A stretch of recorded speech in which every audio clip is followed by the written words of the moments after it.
Hello, listeners. Welcome to A Familiar Journey, a D&D actual play podcast brought to you by Brain Adventures.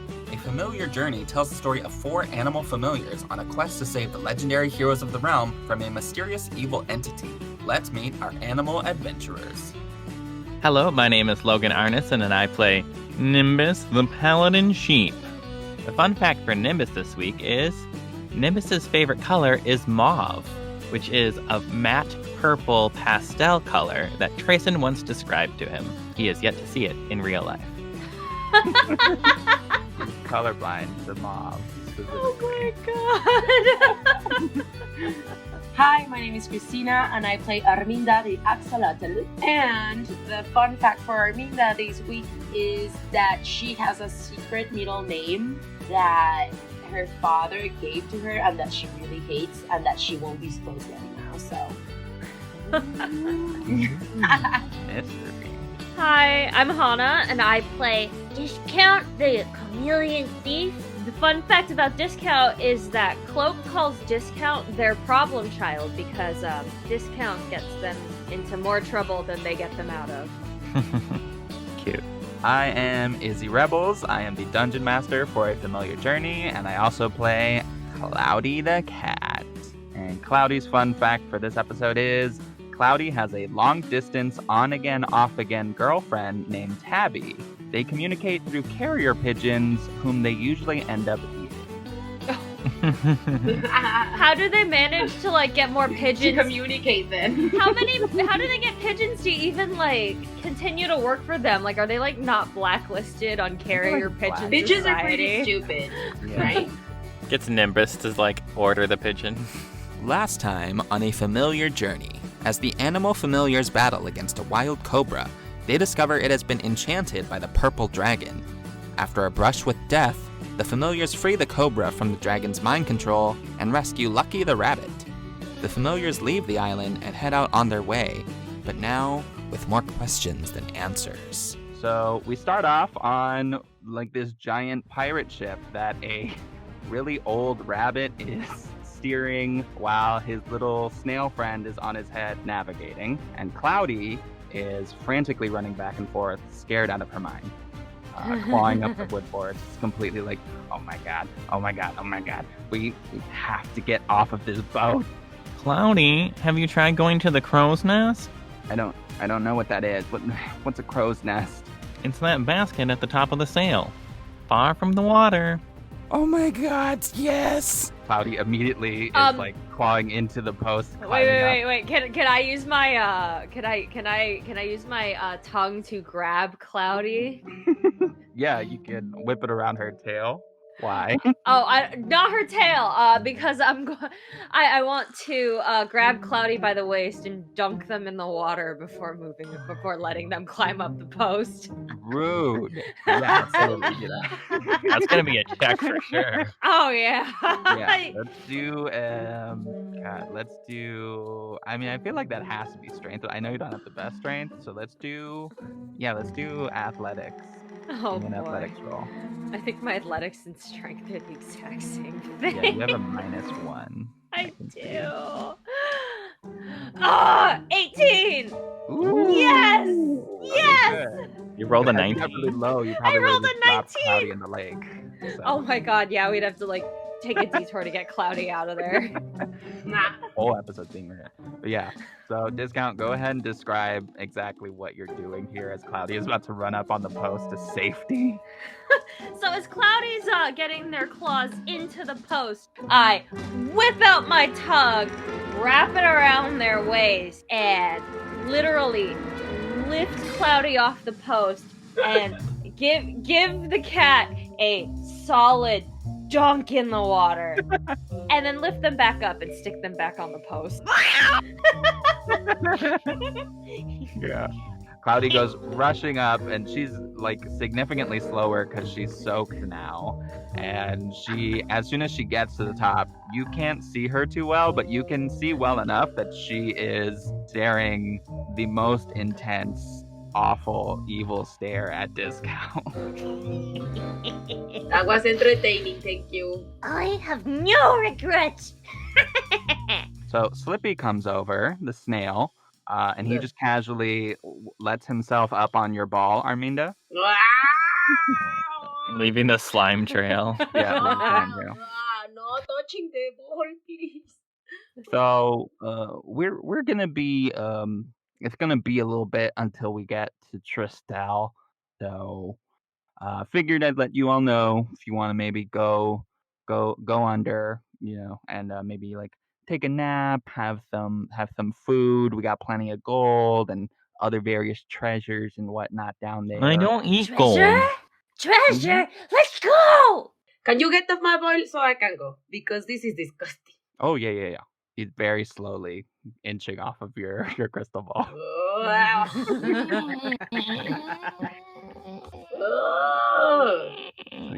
So about like 5 minutes later, he's completely off the ball. Let's go. So who's going down it? What is that called? The like undercarriage of The hold. Yeah, the hold.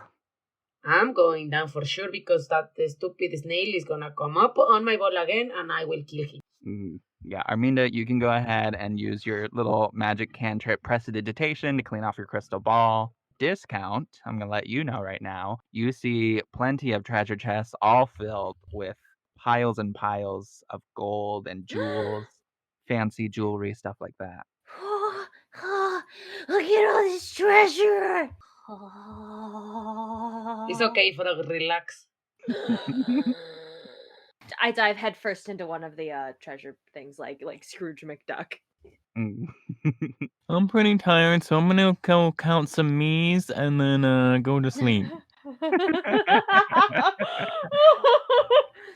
1 Nimbus, 2 Nimbus, 3 Nimbi, Yeah. 4 Okay, Nimbus. it is very soothing down here because it's not like crazy ocean waves or anything. It's a very like serene, calm body of water. It's just a really large lake. So there's nothing crazy. Very serene, calm, soothing, shifting back and forth. Let's get some AFJ, ASMR going on here. I immediately, in absolute joy, knock the hell out on top of this pile of gold. I fall asleep while I'm eating my last Oreo. 11 Nimbus, 12 Nimbus. So, while the three of you are sleeping and napping, you all get to what looks like kind of like the same pirate ship you're on, but it becomes covered in fog, in really dense pink fog. The sky around you turns purple. Guess what, Nimbus? It's a shade of mauve. Is that mauve? You see the pirate ship fades away, and you see cliffs, giant mountains made of like some unknown unique stone that is completely alien to you. And there are weird bubbles and what look almost like eyeballs just floating around in the sky. And none of you see each other, but you all see the same thing. All of you then do hear a voice come out from what feels like behind you. And Arminda, you recognize this voice. It's the dragon. The purple dragon. Forget that. Are you sure it's not a mauve dragon? It's purple, okay? Shut up. There is no more. Well. If it isn't my familiar friends, Are we friends? I would like to be your friend. Oh, good. That makes this a lot easier. Do you want to be my friend? Of course not. Of course. Of course not. Oh, you look like really hungry. I only hunger for thoughts and memories. If we are to be friends, perhaps we should get to know each other. I want to see where you come from. Oh, I have no thoughts. There's nothing in this brain. Goodbye. How about we talk to Discount first? Oh boy. Discount. You see the fog that has been crowding all around you is quickly condensing. It's becoming thicker and creating what almost appears to be like a dome, just completely encasing you. You lose sight of the dragon. You don't hear it anymore. And instead, you see a small window opening up in the fog. The fog clears away, and through the window, you see a little baby chameleon in a cage at the black market in the capital city of Casseron. Just imagining like the size of like just like someone's tip of their finger. Right? Like Discount's already small enough. It's like, is that me? Yes, Discount. We're going to recount when your life changed for the better, I believe. When you first met your new friend. Discount. You see a little version of you, and in this little version of you, you can tell that this little Discount is very hungry. Hana, I'm going to ask you to let's do a little bit of a reenactment of what was Discount doing at this time back at the black market in Casseron. I am looking around. I'm in this cage, but I have no perception of what a cage really is. I'm just in it, that's all. So I look around at this bustling, busy street, and I zone in on a fruit stand. Yeah, you're in the exotic assortments section of the black market. In other cages of similar design around you are other creatures of wild shapes and sizes. You see some sort of creature that resembles like a pig, but with huge tusks and the back legs of, I don't know, a zebra. You see a giant creature, like a good 20 feet away from you, with the head of a lion and a different head of a goat and a third head of a dragon. Oh, and God. There's crazy creatures all around. And in the stand directly to your left is a stand full of exotic fruits. And you see a fruit labeled, I don't know, passion fruit, that essentially will make you completely immune to charms of other people. You see another fruit called like a dragon fruit that will give you the powers of a dragon. And you see a really delicious looking, maybe like group of what looks like grapes, but they're pure gold. Ugh, it's a shame I can't read. Yeah, you don't know what those are labeled, I guess. We all know what I'm going after. Hmm. I see the gold, grapes, and immediately I slip out of my cage and make a beeline right for those grapes. I guess slip out isn't the right word. I don't have concepts of what a cage is. It's just something. Again, this is just something I'm in. So I just leave. Just leave because there's gold in that stall. Yeah, you're definitely small enough to just slip out of this cage pretty easily. Whoever designed it didn't have tiny baby chameleons in mind, I guess. Are you trying to do this stealthfully? Oh, I don't think I have no concept of stealth. I just grapes, gold grapes, guys, gold grapes. Go ahead and give me a Constitution saving throw. 2. Oh my god. No, that's what I get for rolling an 18 and dunking Cloudy in the lake. True. Retroactive karma. So your tongue whips out to grab this grape, this gold grape, but you are maybe unaware of your own strength at the time. Your tongue is basically I don't know how long of a projectile, but super fast and really speedy, and you actually burst through the bunch of grapes, send them flying. All these gold grapes are scattered all over the place, and your tongue connects with the dragon fruit. Your tongue sticks to the dragon fruit, and it immediately whips back to you, and you swallow it. I'm gonna say that dragon fruit probably does not taste good. Kind of tastes like burnt reptile skin. Ugh! My tongue! I don't like this. Just start scraping my tongue, like as if I could wipe it off. Just scraping out my tongue. Discount, you see a hand come up right in front of you and drop a tiny little bottle. It's like a little glass bottle. It's got a cork on it. The cork is removed, and you feel a separate hand come from behind you and kind of like nudge you towards the bottle, like you should drink it. Can you real quick make an investigation check? It's a nat one. It's a nat one, guys. I rolled a nat one. Ooh. Gosh. Okay. So this hand nudges you. You get scared because you're paying so little attention to what's happening now. You got a nat one on investigation. You rush to the bottle. You drink all of the contents, and the taste of burnt reptile skin is no longer scouring your tongue. You're completely relieved of that, but you get the sense that whatever hands these are that are helping you are potentially here to take you away. I'm gonna run. Can I run? I know I'm small, but can I run? Can I blend into the dirt and run? Yeah, go ahead and give me a stealth check. 21. I finally rolled over a 2. Good job. All right. So 22 stealth.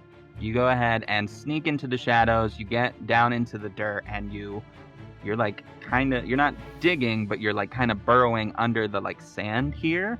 How far away are you going to run? As far as I can, as far as my stumpy little legs will take me. Okay. So we'll say you get like 30 feet away, travel speed. So you get 30 feet away. You pop your bulby eyes out of the sand, and you see that the hands that were helping you are no longer there. And instead, you feel the same hand grab you out of the sand and pick you up. Start flailing, the tiny little arms like swinging, like, yeah, let go of me! You know, just absolute ineffectual flailing. All right, give me another investigation check. Do better this time. The dice gods giveth and taketh away, okay, Izzy? It's a 9. I'm going to say the only thing you actually notice this time is that you're still, very young. You're literally maybe like days to like a week or two old. You have no familiarity with pretty much anything. You have no idea where you came from, what you are even. But one thing you've noticed is your sticky little fingers, which is 2 little appendages at the end of your legs, very much resemble the only thing you're going to get off a 9 investigation check, which is that the hand that has grabbed you also only has 2 sticky little fingers. I frantically look around because I was like, oh, what? There's 2 fingers wrapped around my midsection, right? And I'm like, oh, look. I look at my little appendages, just clawing, pinching. Uh-huh. But I look down and I look up and I just mimic, and then I look up to see what giant chameleon has also picked me up. This giant chameleon, from what you can tell, looks somewhat similar to you. You see that the skin on this creature is a shade of green, slightly different than your own, but still, it's close enough. And they're wearing a cloak. Their face and their body is almost completely obscured. You can only see a bit of their like lips and their chin. You see that also resembles that same like pale greenish color. You see both of their arms, both hands, also only have these 2 little digits. And you can tell, too, now that maybe you're kind of calming down, they're holding you in a way that's meant to not harm you in any way. From ways that you've been held before, ways that you've been handled in your cage prior to this, you feel like people have been very reckless with you. People have been very like, oh, whatever. It's just another thing for the pile, something else to sell, another piece of trash. But this person holds you in a way that's meant to be caring and careful. I stop punching the air and I just take my little hands and I put each one on either digit around me. Cute. Oh my gosh. Yeah, and the creature doesn't really say anything, but the other hand comes up and it rubs your nose. And so you get hurt there earlier, and it feels nice. It's a nice touch, very soothing, very calming, and you disassociate back to where you are, where you feel a soothing rock from the boat here in this foggy place that you found yourself in. Discount. That was when you met your friend. What do you call them? None of your business. I don't know you. But I know you. In fact, Discount, I know you better than you do. Discount. You see the window showing little Discount and little Cloak in the black market closes up, fades away, and the dome of fog shifts, spins around you, and a different window pops up in front of you. In this one, Discount, you see a grown version of Cloak and an older version of yourself. You can't pinpoint the exact time period this takes place in, but you know this was sometime after you and Cloak had met, possibly a year, potentially a little less, potentially a little more. You remember this, but it's a memory that almost seems like you forgot it up until this point. And in this memory, you see yourself and you see Cloak, and you notice Cloak is wielding a sword, which is weird because Cloak doesn't use swords. Cloak really only ever uses daggers. Cloak is looming over you, Discount, in this memory. And you see that Cloak puts the sword up above you and then drives the blade through your body. What? And that's it. No, what do you mean that's So, it? Arminda, what are you up to? You're surrounded by fog in this purple area with what looks like crazy bubble eyeballs floating around you. What are you thinking? What's happening, Arminda? I've been through stuff like this, so I'm just thinking like, okay, let it be my turn. Let's go. Arminda, could you roll me a history check?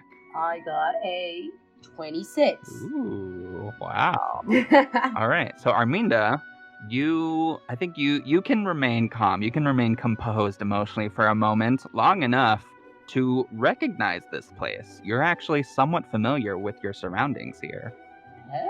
Arminda, you take notice of the bubble eyeballs and the weird stone cliffs, and you pinpoint your relative location. You're no longer on the material plane or the physical world that you're used to. Arminda, you have somehow arrived in what you recognize as the astral plane. The astral plane is a plane of existence that is specific towards like mental powers. Anything revolving like telepathy, psychic power, stuff like that. It all is either related to or comes from this place.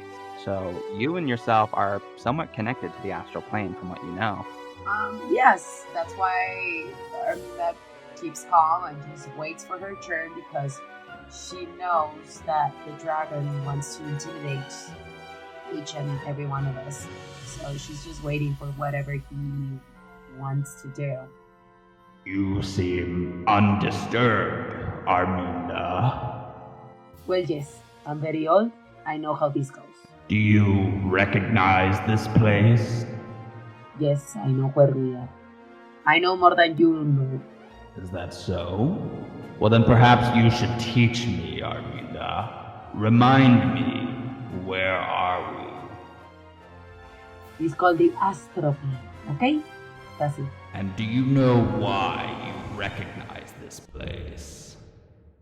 Arminda, the ground beneath you turns into water, and you sink into it immediately.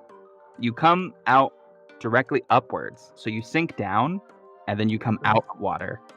You are without your crystal ball, but you feel fine. You're comfortable. You know that nothing bad is going to happen, because where the dragon once was, there is now a comforting hand, leg, fin thing. I don't know what axolotls have there, but there's one of those on your shoulder. Arminda, you recognize this as your mother's touch. This is Amelia. Stupid dragon, we really have to go here. Christina, would you join me in a reenactment of this oh so traumatic moment with Arminda and her mother? Sure. Let's go then. Arminda and the Paxolotl, her family, are currently, I think, about 100 years prior to when we last saw Arminda here physically, like at the ship, in the boat, current time. This is about 100 years ago. Arminda and her mother Amelia are out swimming in the sinking river down by the town of Datalin. If you recognize the map, you know that where the Paxolotl currently are in current time is actually the opposite end of that same river. The Paxolotl used to live right at the coast of Datalin, the small town at the opposite end. They relocated, and Arminda knows why. And this is exactly how it happened. Arminda, you feel your mother's fin hand thing, whatever it's called, on your shoulder, and she turns you around very softly, very gently. Arminda, wake up, silly. Yes, mother. Good, Waking up. always with the daydreaming you are. It is so precious. You know I love that about you. Oh, and you know I love everything about you, mother. Yes, well, I'm afraid we have some unwelcome visitors. Some human men have taken up the coast there by Datalin, and we're considering perhaps, maybe relocating, but we're not sure. We wanted Not to again. ask you, well, Arminda, you know that this happens every, what is it, at least twice a year, that hunting season. No, I mother, don't no. know. We're not moving, okay? This is our place. This is our land. This is our lake. We are not going anywhere. They should go. I'm tired of this. We are not relocating. Nothing is gonna happen. You are just like your father. I am not like my father. I am like you, my mother. I suppose, but you get this stubborn streak from Armando. Fine, but you know I'm right. Yes. Because if we relocate, then someone else comes, and then we relocate, and then someone else comes, and we relocate, and we relocate, and we relocate forever. You're right. And then what happens to the Paxolotl? I know. Mija, I know. We need to stand our ground. You're right. All right. Well, I'm going to go and talk to your father. Do you want to? You should come with me. Yes, okay? let's go. Okay. So Amelia and Arminda head upriver just a bit and go to see Armando in what is kind of the Paxolotl's little town that they've created for themselves. It's mainly like lily pads, some like bamboo trees here and there, very like small setup, It's super cute, very like recreational. But when you get there, Arminda, you notice nobody's there. It's completely abandoned. Father, where are you? Armando! Where is everyone? I don't know. Renata! We were only gone for about, like an hour maybe? Let's keep swimming to the shore, mother. Let's go. Arminda, can you roll a perception check for me? Si, señor. 17. Arminda, you hear a splash of water. And for a second, you think, oh, that's the Paxolotl, more the axolotls. There must be swimming down deeper. But then you hear another splash of water that sounds much harder and much closer. You see 3 human poachers, men who are here and infamous for abducting axolotls and taking them and slaying them for purposes of magical ingredients, various types of foods and resources. Whatever it is, you haven't looked too much into it. You don't know what humans want axolotls for, and you don't care to know. You just know that it's for nothing good. Swim, mother, swim back. I'll take care of this, man. Swim, go away. Amelia turns back behind her. At this point, Arminda, you are already closing in on 1,000 years old. Your mother is at least like 3,000, maybe like 3,200 years old. She's got some time on her. She's not as quick as she used to be. The human poachers rush up to both of you Arminda, what do you do? I attack them. Okay, what do you use? The lightning thing. Lightning lure? Yeah. Okay, go ahead. I'll make a roll for that. Okay, I failed barely. I got a 14. So go ahead and deal your damage. It's a 6. 6. So you electrocute this one. Where do you hit him? In the face. In their stupid face. You send a lightning bolt out from your little axolotl arm up into this man's full-grown bearded face. You see his hair is like singed and burnt, and he gets propelled. You grab him with the lightning and you propel him behind you. You ricochet him out of the way. But there are 2 more humanoids. They rush up on you. Arminda, one of them grabs you and the other one grabs your mother. Amelia yells out to you, Arminda, don't worry. Stay calm. I'm going to take care of this. You see your mother projects a psychic beam of power out from her mind at the human man holding you.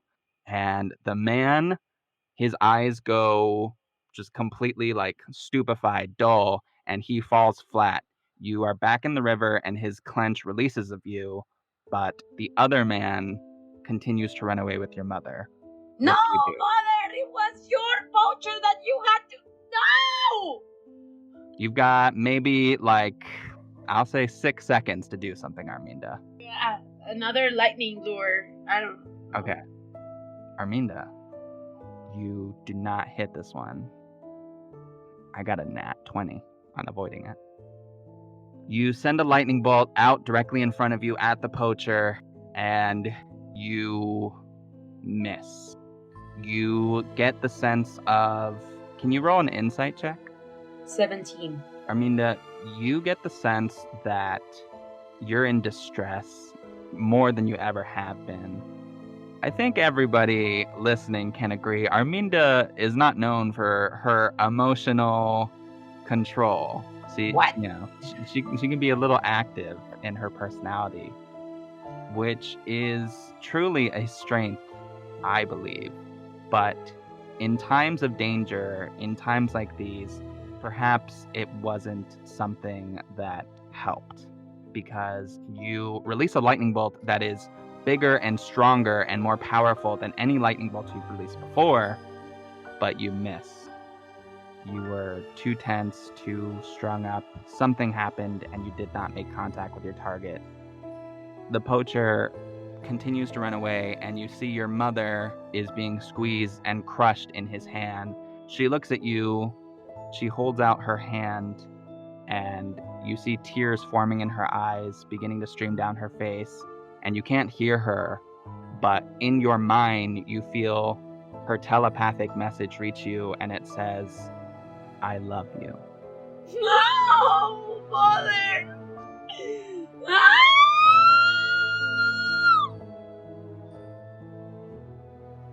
The man runs into the tree line, and you do not see him anymore. Arminda, the water around you begins to levitate and turn into bubbles, and there is a psychic shockwave that pushes the water out from around you. You are in a completely dry area now. All of the water is being bubbled around you. It's kind of like an homage to the crystal ball that will be. And the water shatters like glass, almost as if you transfigured the water into glass. It shatters. Arminda, you black out. But as you do, you see just above you, just above the town of Datalin, a hole begin to rip in time and space. And as your eyes fade to blackness, you see through that hole the astral plane.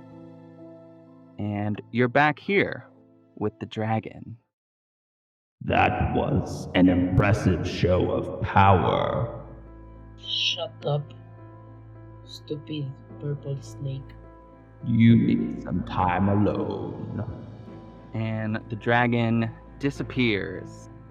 Nimbus, you feel yourself surrounded by fog and cloudiness, and the presence of the dragon appears to you as well. Hello there. Oh, hi. Hi. You didn't answer my question earlier, I also have questions that need answers. but I asked first, and it's the polite thing to do to answer my question first. What do you wish to know? What's your favorite color? My favorite color is blue. Oh, okay. Mine's mauve. Why is that? Oh, well, so my friend Trayson once described it to me, and I've never really gotten to see it, but it sounds really cool. You have a friend named Trayson? Yeah, he's my best friend. I think I know Trayson too. Oh, yeah? Are you friends with Trayson? I would like to be. Could you tell me about him? Yeah. Trayson is just the coolest, nicest person ever. He has like a very like calming air about him, just makes you feel really relaxed. How about you show me? We're kind of far. It'd be quite a journey. Also, I don't know where you are. Can you come to me and then we can go to Trayson? I'll show you, Trayson, and you tell me what happened. Okay. So you see the fog in front of you opens up into a window, and through there you see a younger Valchem bringing home Nimbus to his what should have been final destination. Valchem gets to the door, opens it, and through there is a young Trayson, about 10 years old. Trayson sees a sheep in his father's hand and says, "Oh, what is that, Dad?" Matt. This is dinner. I mean, we're not gonna be able to have him tonight, but we'll get him ready maybe in a week or so. Does that sound good, Trayson? What do you mean dinner, Dad? That's a sheep. He doesn't look like he doesn't look like food. Yeah, Trayson. Me and your father talked, and we were thinking maybe it's time you learned about the food chain and where food comes from, stuff like that. This is a sheep.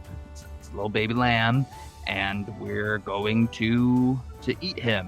And I think it's important that you know about that. Okay. Well, I guess my vote is no. If we're taking votes, I'm gonna say no. Pass. Thanks, but no thanks. Matt. Okay. Well, we don't really do voting in this house. This is a kingdom. We have a king, and in this house, I'm the king. God, that sounds so douchey. I'm sorry. No, wait. Okay, we have to eat. I don't know what to tell you, Trayson. I'm gonna put him in the backyard. Sorry. You have to learn. Does Nimbus understand common? Nimbus does more or less understand some common. There are certain words that you're picking up on, but you definitely don't speak it or understand it fluently. I'd say you know words like sheep and lamb. Maybe I feel like you know what the word dinner means, but you don't recognize that they're talking about you as being their dinner. Oh boy, they're gonna feed me. Yay. So Valchem puts you back in the backyard. There's a nice little pen here, a place for you to roam around, nice, plump, juicy green grass for you to munch on. And yeah, they just kind of leave you there. Nimbus, right away, you see a very dark gray cat laying on one of the posts here. She notices you. She's sleeping. She peeps an eye out and sees you, turns away, and then runs off.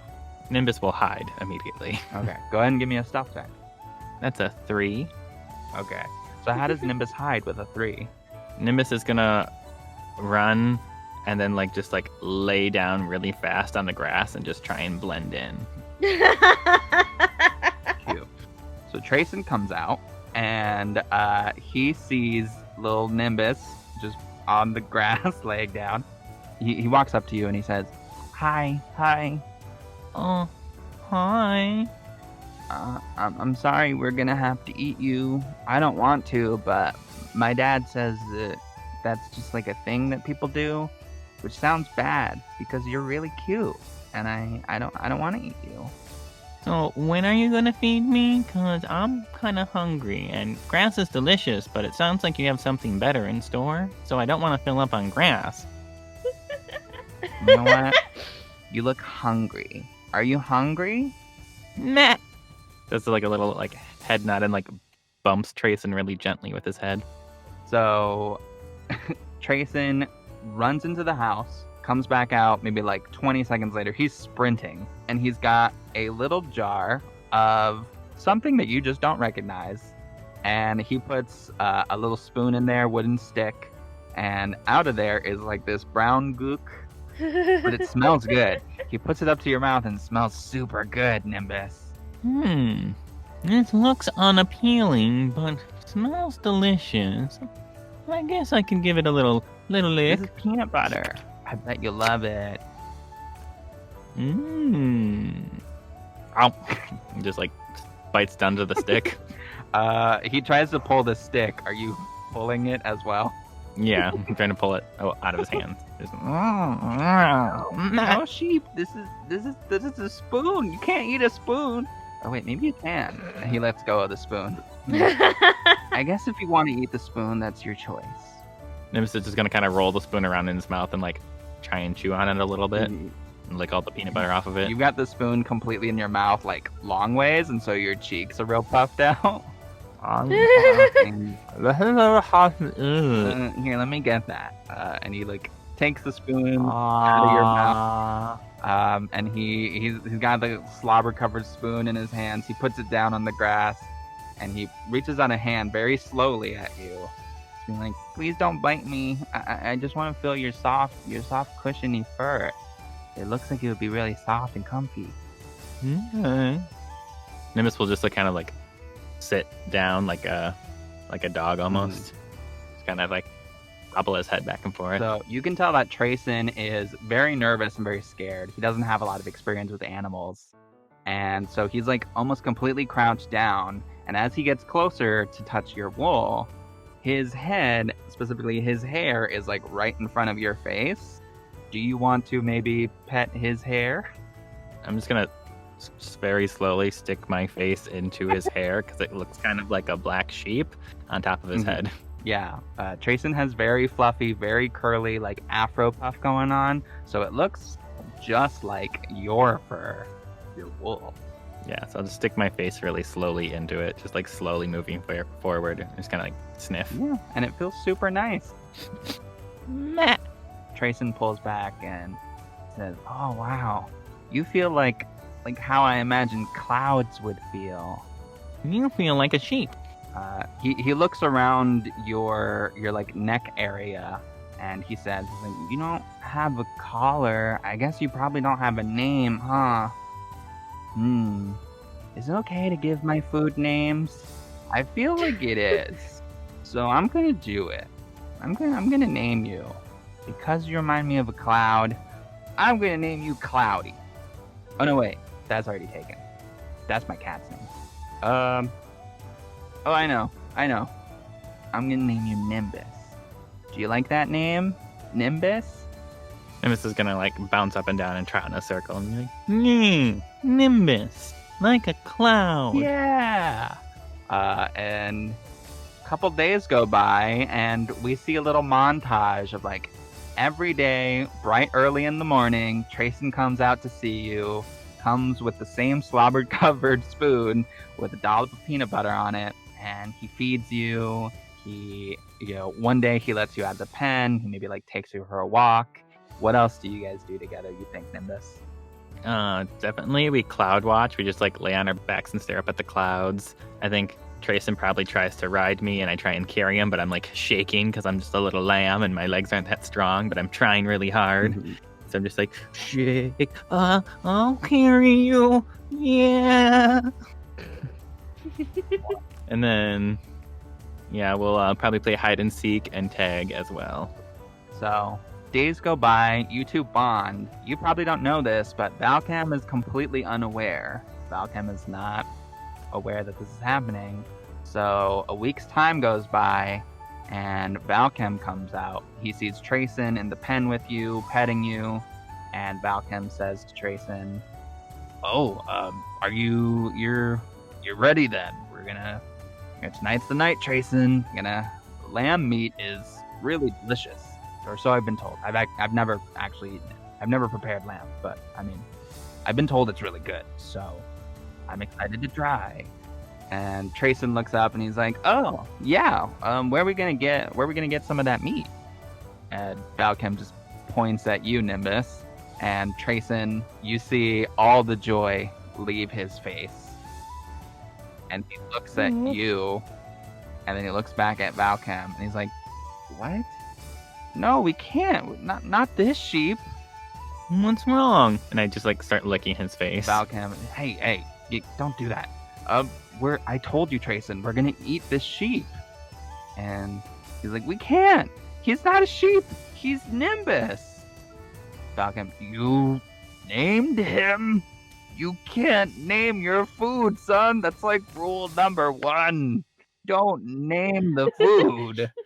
And Trayson picks you up, Nimbus, and he goes to jump over the post, but he fails.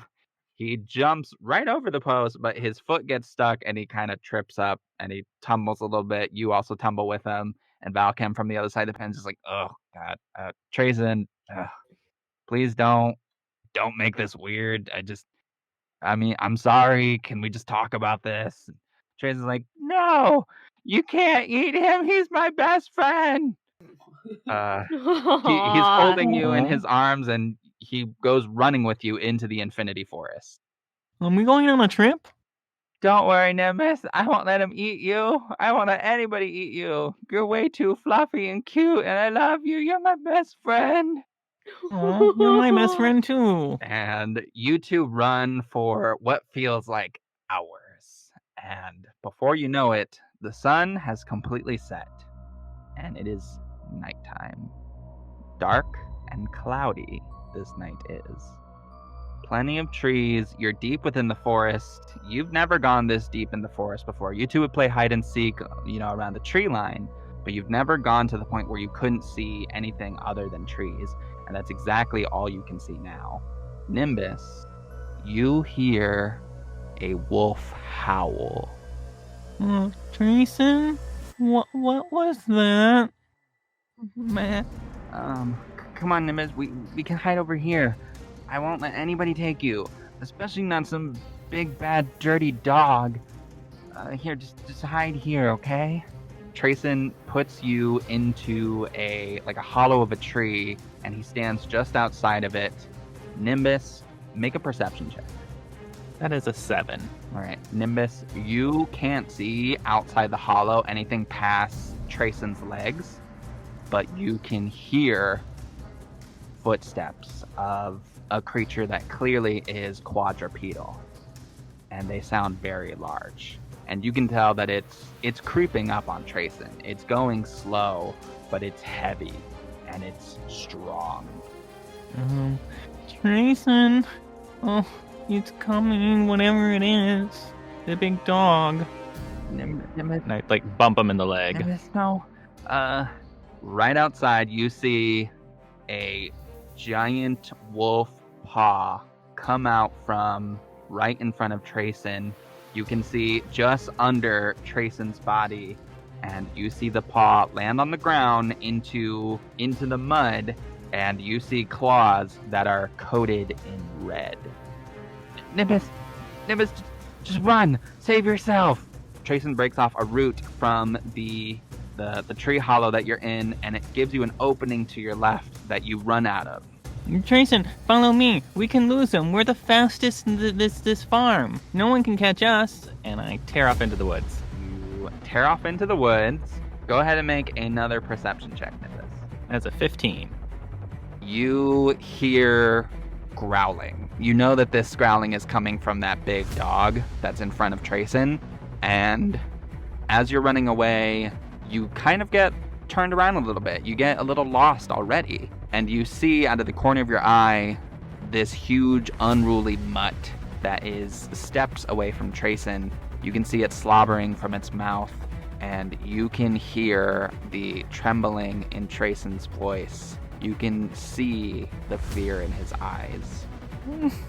I think Nimbus, is scared and panicking, but remembers Trayson saying that he's my best friend, and Nimbus takes like a big gulp and puts his head down and just runs full speed at the wolf.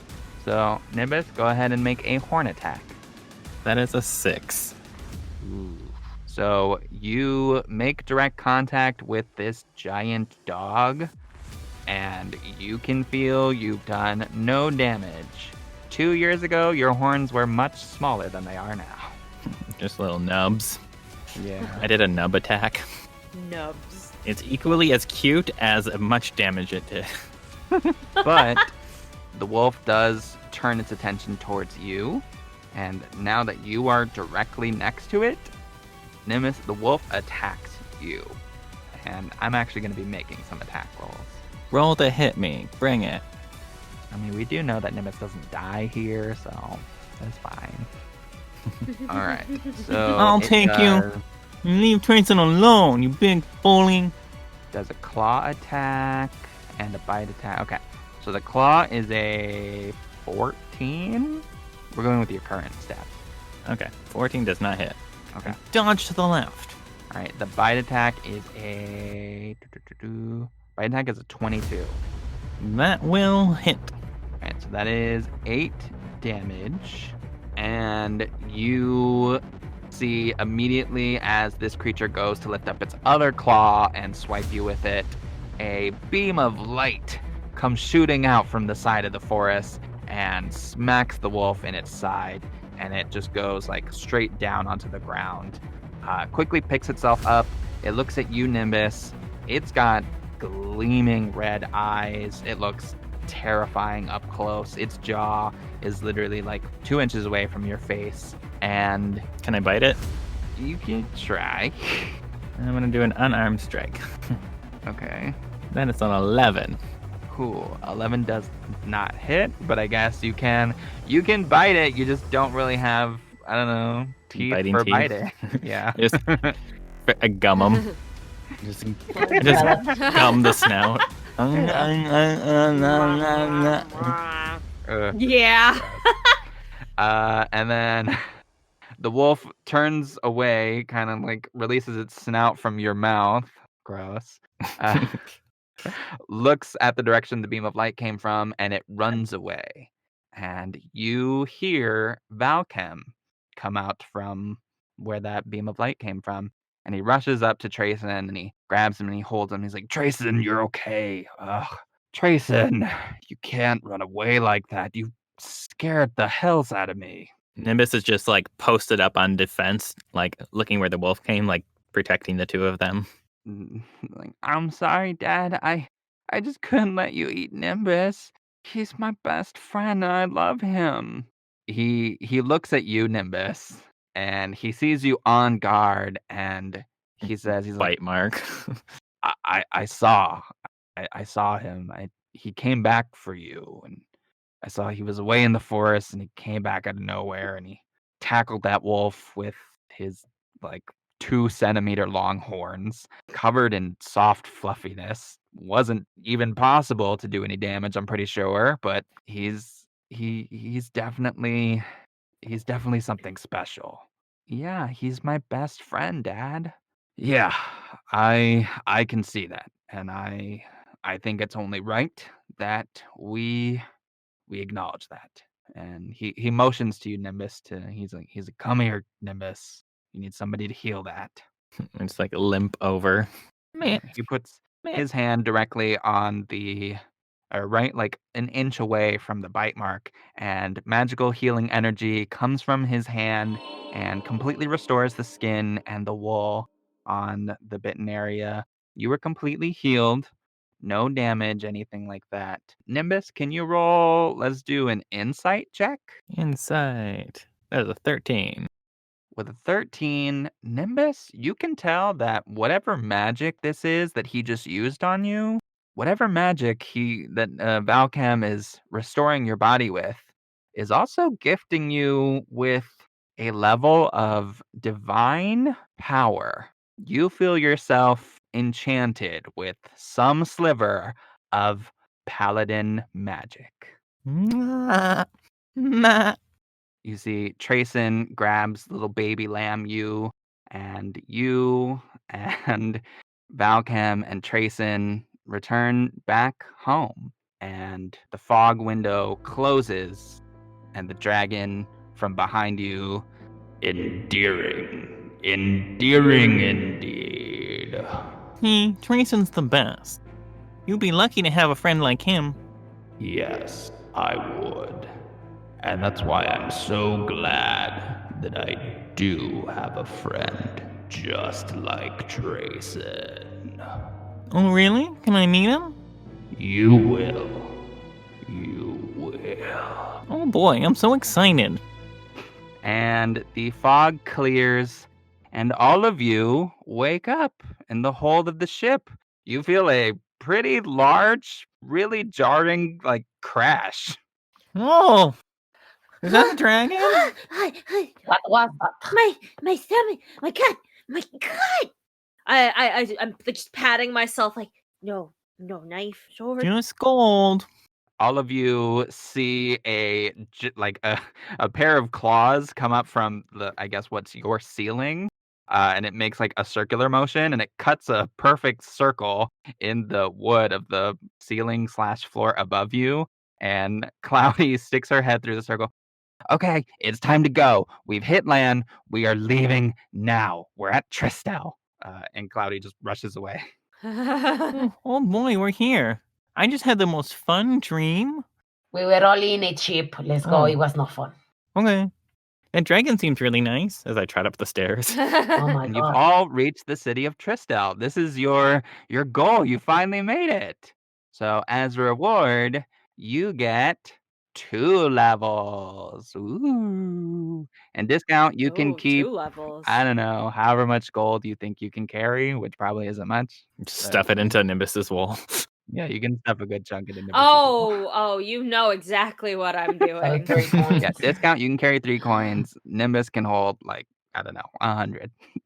Excuse me while I immediately try to tip an entire treasure chest into Nimbus's fluff. I feel so much heavier. You don't. Did I gain weight in my sleep? No, you Oh my don't. You don't feel anything. Don't think about it. Frog, stop it. He's gonna be too slow. I must have gained weight in my sleep. It was some good peanut butter. No, you're That's enough gold. no.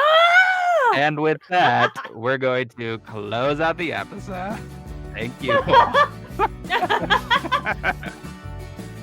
Hello, listeners. We hope you enjoyed this episode of A Familiar Journey. Look forward to new episodes every other week as we follow our animal adventurers on this exciting quest. Make sure to follow Brain Adventures on Facebook, Instagram, and Twitter. Thanks for listening.